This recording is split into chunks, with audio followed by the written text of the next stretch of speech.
আপনারা জানেন ইসকন মন্দিরটা কোথায়? আমি মহা বিপদে পড়েছি, কেউ যদি জেনে থাকেন বলুন না, আমার যে মহা বিপদ। ওই তো একজন আসছে, দেখি। ও ভাই, ও ভাই শুনছেন? আমাকে দয়া করে বলবেন ইসকন মন্দিরটা কোন দিকে? আমার খুব বিপদ।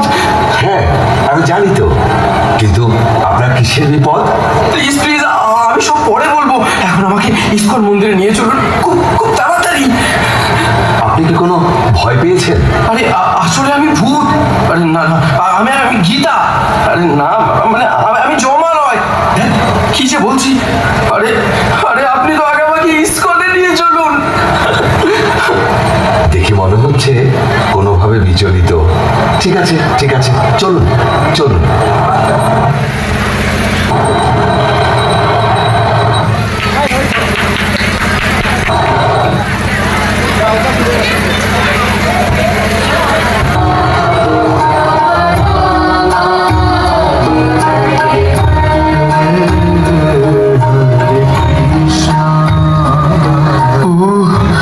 শান্তি পেলাম।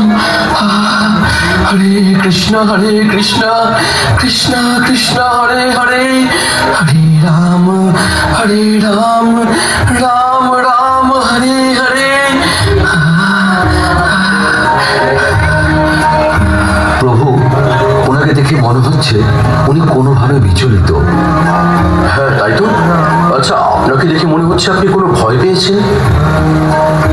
আর বলবেন না প্রভু, এই প্রাণ নিয়ে জমালয় থেকে ফিরে এলাম, আর আমি গীতা ছাড়া থাকবো না। জানেন, যমরাজ আমাকে এই গীতা পড়তে বলেছেন। তাই? কিরকম? সে অনেক কথা।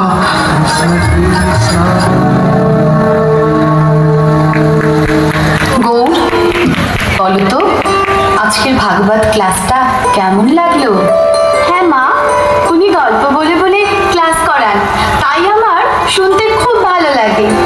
জানো মা, আমার বেশি ভালো লেগেছে মাধব প্রভুর কীর্তন। আমি তো খুব নৃত্য করেছি। ও, তোমরা তাহলে নাচানাচি করতে গিয়েছিলে? ঘরের নাচার জায়গা নেই? জানো তো, আজকে কার্তিক প্রভুর বাড়িতে গীতা পাঠ ছিল, তাই ওকে নিয়ে ফেরার সময় একটু ঢুকেছিলাম। হ্যাঁ বাবা, আমি তো খুব মজা করেছি। তোমার পড়াশোনা নেই? গীতা পাঠ করতে গেছো, কীর্তনে গেছো? যাও, ভেতরে যাও। ওকে এভাবে বলছো কেন? আমরা কি রোজ যাই? আর রোজ গেলেও বা আমরা কি কোনো খারাপ কাজে যাচ্ছি? চুপ, একেবারে চুপ। অন্যায় করে আবার কথা হচ্ছে। এই যে গলায় কাঠ জড়িয়েছো, কপালে মাটি মেখে ঘুরে বেড়াচ্ছ, এতে মানুষ কত কথা বলে জানো? হুঁশ আছে সেদিকে? আবার কয়েক মাস ধরে দেখছি নিরামিষ খাবার রান্না করছে। খেয়ে নি বলে কি মাথায় উঠে গেছো? এসব আমার পছন্দ নয়, মানতে পারবো না আমি সব। ও, মাছ মাংস করে দিতে পারি না বলে খারাপ হয়ে গেছি।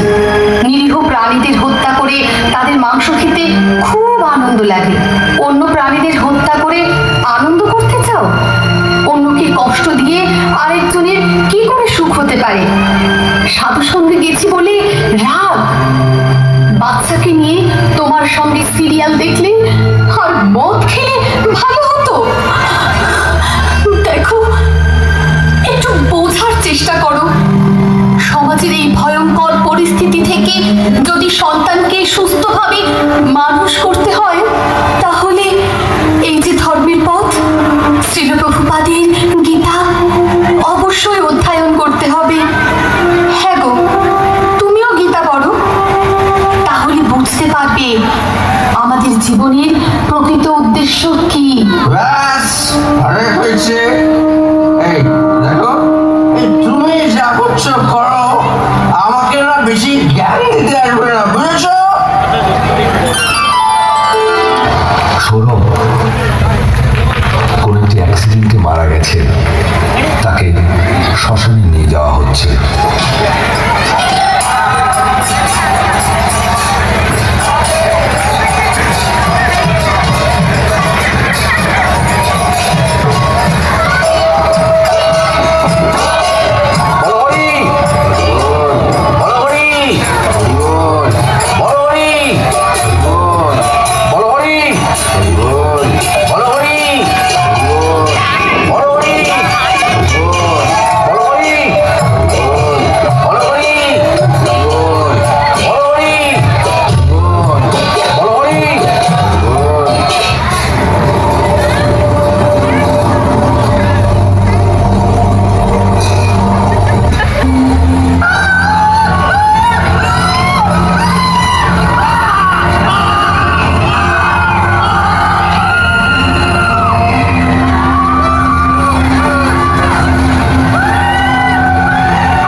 আমাকে ছাড়ো, আমাকে ছাড়ো, আমি বাড়ি যাবো।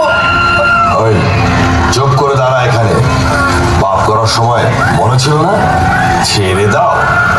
এখানে এখানে সব কি হচ্ছে? তোমরা তোমরা আমাকে কেন এনেছো? এখানে সবার কর্মফলের বিচার হচ্ছে। আর ওই যে দেখ, ওই যে ওখানে ওরা শাস্তি ভোগ করছে।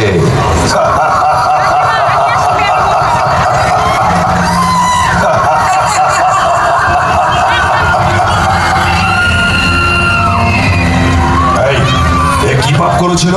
ও মিথ্যে কথা বলে মানুষের সঙ্গে প্রবঞ্চনা করে তাদের টাকা গায়েব করতো। তাহলে চল ওর ওর জিভটা টেনে ছিঁড়ে ফেলি।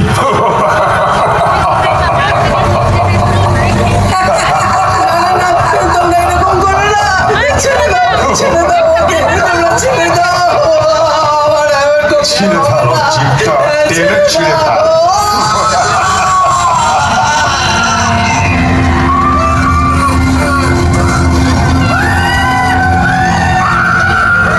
এর কি পাপ?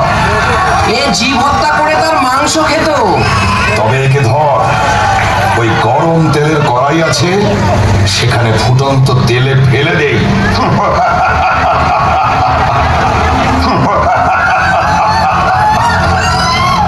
তারপর তারপর ওইদিকে যে রুরু নামক নরক আছে, সেখানে ফেলে দেবো। ওখানে সাপের থেকে হিংস্র রুরু কীটের কুণ্ড আছে, তারা কামড়ে কামড়ে ওর মাংস খাবে।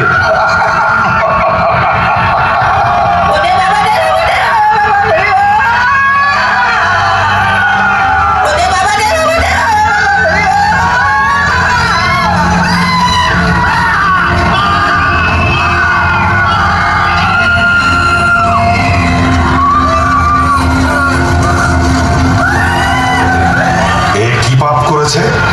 ও নেশাগ্রস্ত হয়ে পরনারীতে আসক্ত হয়েছিল। ওইদিকে তপ্ত লৌহ কুণ্ড আছে, ওইখানেই ওর স্থান।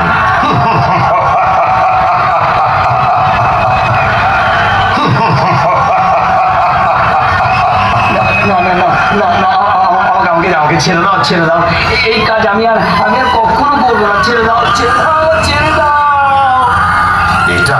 এটা এখানে আসার আগে ভাবা উচিত ছিল।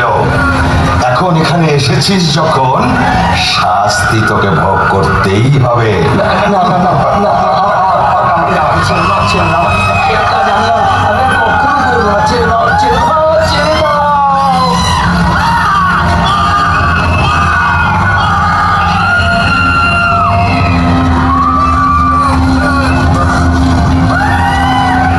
এর কি অবস্থা? এই পাপিষ্ঠ পরস্ত্রী হরণ করেছে। তবে যাও, ওকে ওকে ওই জ্বলন্ত অগ্নিযুক্ত লৌহখণ্ডের সঙ্গে বেঁধে শুলের আঘাত করো। আমাকে ছেড়ে দাও, আমাকে ছেড়ে দাও, আমাকে ছেড়ে দাও, আমাকে ছেড়ে দাও।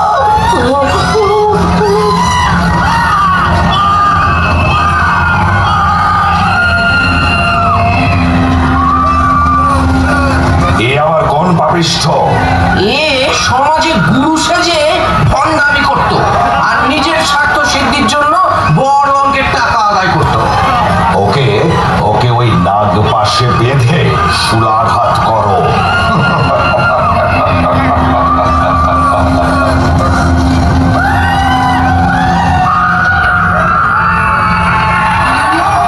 ওকে মারছো কেন?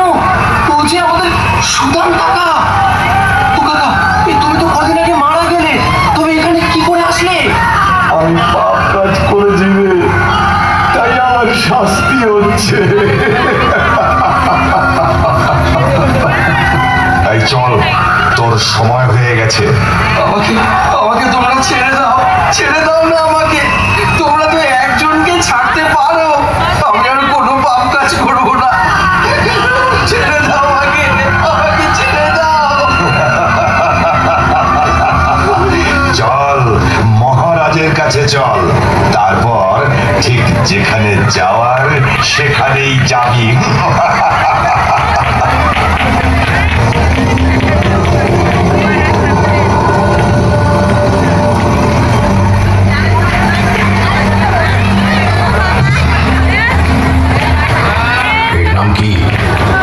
সৌরভ প্রামাণিক।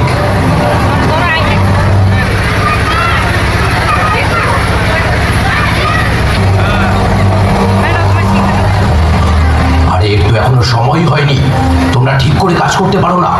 ভুল মানুষকে নিয়ে এসেছে, শাস্তি তো এদেরকেই দিতে হয়। যাও, যেখানে ছিল সেখানে ফিরিয়ে দিয়েছো। উনি কে? উনি আমাদের মহারাজ। যে যেমন কর্ম করেন সেই অনুযায়ী তিনি তাদের শাস্তি প্রদান করেন। হে মহারাজ, আপনি অনেক দয়ালু মহারাজ। আমাকে আমাকে ছেড়ে দিন, আমি এসব সহ্য করতে পারবো না মহারাজ। আমাকে ছেড়ে দিন মহারাজ, আমাকে ছেড়ে দিন। আরে আরে কি করছো? তোমার শাস্তি দেরি আছে। এই যাও, ওকে মর্তলোকে পৌঁছে দাও। মহারাজ, আমার একটা প্রশ্ন আছে। আমাকেও কি এইরকম শাস্তি পেতে হবে? হ্যাঁ, যে যেমন কর্ম করবে তার তেমনই শাস্তি হবে। মহারাজ, মহারাজ কি করলে এই সমস্ত শাস্তি ভোগ করতে হবে না? বলুন না মহারাজ, আমি আপনার শরণাগত। আমাকে এই ভয়ঙ্কর যন্ত্রণা থেকে উদ্ধার করুন, উদ্ধার করুন। একটা উপায় আছে, তা যদি তুমি করতে পারো তাহলে শাস্তি তো দূরের কথা, এখানেই আসতে হবে না। বলুন মহারাজ, বলুন, আমাকে বলুন কি সে উপায়। মর্তধামে অভয়চরণ শ্রীলপ্রভুপাদ নামে এক মহান ভক্তের লেখা শ্রীমদ্ ভাগবত গীতা যথাযথ গ্রন্থ আছে। তা অধ্যয়নের মাধ্যমে যদি তুমি তোমার জীবনকে কৃষ্ণ ভাবনাময় করে তুলতে পারো তাহলে আর এখানে আসতে হবে না। ছিল প্রভুপাদ, আমার স্ত্রীও তো ওনারই গীতা পড়ে, আমাকে পড়তে বলে। তবে যাও, নিজের পরিবারের সঙ্গে কৃষ্ণ ভক্তির অনুশীলন করো। ঠিক আছে মহারাজ, আপনাকে আপনাকে অনেক অনেক ধন্যবাদ, অনেক ধন্যবাদ।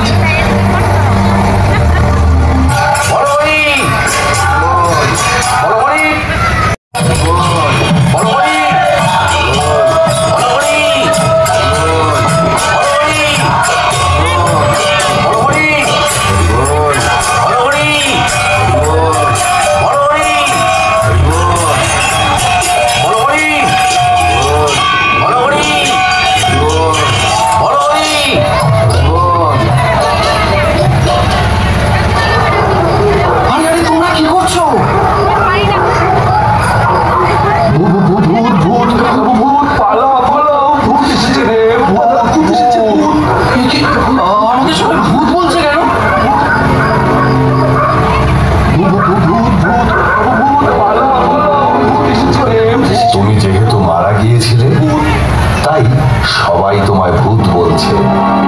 এখন তুমি ইস্কনে যাও আর গীতা পড়ো। শুনলেন তো প্রভু, তাই এখন থেকে আমি গীতা ছাড়া না। আপনাকে আমি প্রণাম জানাই। আপনার স্ত্রী অনেক ভালো ভক্ত হওয়ার কারণে আপনি জমালয় থেকে ফিরে এলেন। তাই এখন বাড়িতে ফিরে শ্রীকৃষ্ণের সংসার গড়ে তুলুন। হরে কৃষ্ণ। চলুন আমরা সকলে মিলে একসঙ্গে কলিযুগের যুগ ধর্ম হরে কৃষ্ণ মহামন্ত্র উচ্চারণ করি। হরে কৃষ্ণ কৃষ্ণ কৃষ্ণ